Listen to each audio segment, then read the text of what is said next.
All right, welcome back. Today, we're doing something a little different. We're going to put on our detective hats and step into the garden. Yeah, we're investigating a series of really strange cases, a real garden whodunit, where the victims are your precious veggies, and the culprits, well, they're often invisible. So, have you ever been there? I mean, you've been tending your plants all season, just waiting for that perfect harvest. And then you find your tomatoes are cracked, or your cauliflower has these weird brown spots, or maybe your peppers have that bizarre soft spot on the bottom. Ugh, it is so frustrating, right? And you're just left scratching your head wondering, what on earth went wrong? Well, you might immediately blame a bug or maybe some kind of fungus, but here's the thing. The real cause is often something much more fundamental. And this is the twist that would make any mystery writer proud. The culprit is actually hiding in plain sight. It's an environmental factor, something you probably didn't even consider. Okay, so let's get into these garden mysteries, these frustrating problems that seem to pop up out of nowhere. They actually have a name. And here's the key. They are not caused by a living pathogen. They're caused by something non-living in the plant's world. The official term is a physiological disorder. So what does that even mean? Well, think of it this way. It's not like your plant has caught a cold or the flu. It's more like it's suffering from something like a nutrient deficiency, or maybe sunstroke, or even dehydration. It's a problem with the plant's own internal system, and it's triggered by the conditions around it. And this slide right here is so important because it really breaks down the difference. On one side, you've got your pathological diseases. Those are caused by living things like fungi or bacteria, and they can absolutely spread from plant to plant. But on the other side, you have a physiological disorder like sun scald on a tomato. That's an individual problem. Your sunburnt tomato isn't going to infect its neighbor. It just can't. So if these aren't diseases, what exactly are they? To solve these garden mysteries, we need to do what any good detective would do. We need to profile the main suspects.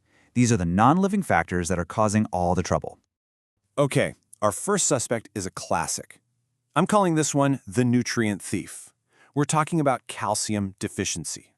And it is absolutely amazing how a lack of just one single mineral in just the right place at the right time can cause this huge range of problems across totally different plants. And this table just illustrates the pattern so well. Look at the different fingerprints the single culprit leaves behind. You see that dreaded blossom end rot on tomatoes? That's our guy. Why? Well, think of calcium as the cement that holds a plant's cell walls together. Without enough of it during a big growth spurt, the tissue at the very end of the fruit just collapses. And that same structural weakness is exactly why it causes cracking in apples and lychees. It's the same suspect, just a different crime scene every single time. All right, let's bring in our next suspect. Another nutrient thief, boron deficiency. And just like calcium, a lack of boron causes its own unique brand of chaos in the garden.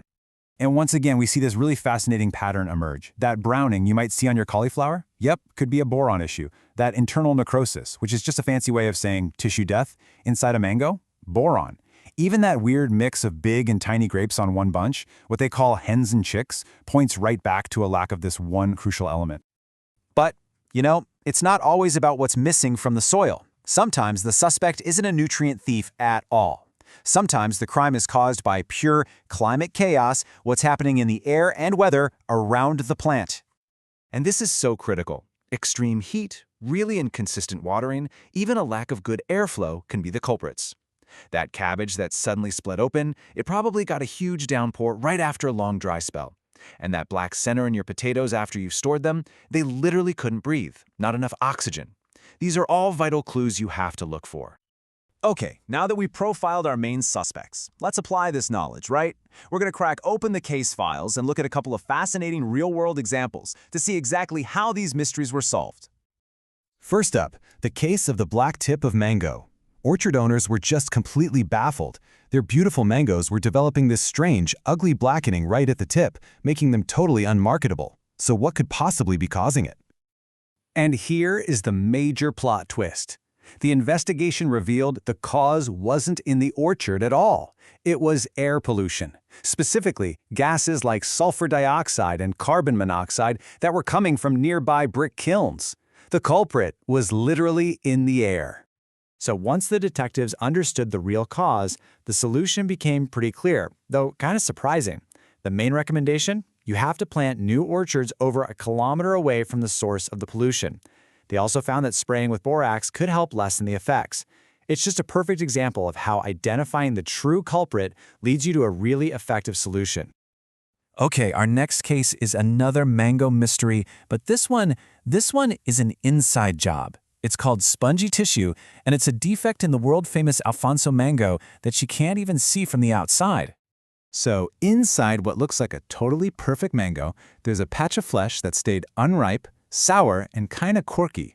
It is a massive, massive problem.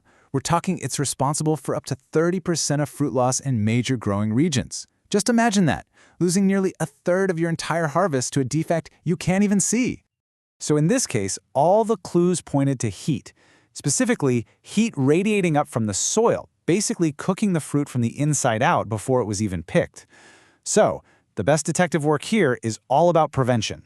The solutions, like harvesting a little earlier, using mulch on the ground to keep the soil cool, and planting varieties that are naturally resistant, these are principles that go way beyond just mangoes. I mean, using mulch to manage your soil temperature can help everything from lettuce to tomatoes in your own backyard. So how can you take all of these lessons and become the lead detective in your own garden? Well, let's put together a simple, actionable toolkit. It's a really straightforward 3-step process. First, observe the evidence. What do the symptoms actually look like? Is it cracking, spotting, rotting? Step 2, investigate the scene. Think like a detective. Has there been a heat wave recently? Did you forget to water? Or maybe go a little heavy on the fertilizer? And then third, based on your investigation, you provide the right support.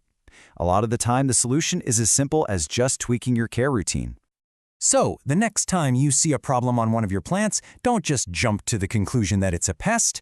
Put on that detective hat, look for the environmental clues, and start investigating, because now you have the tools to crack the case.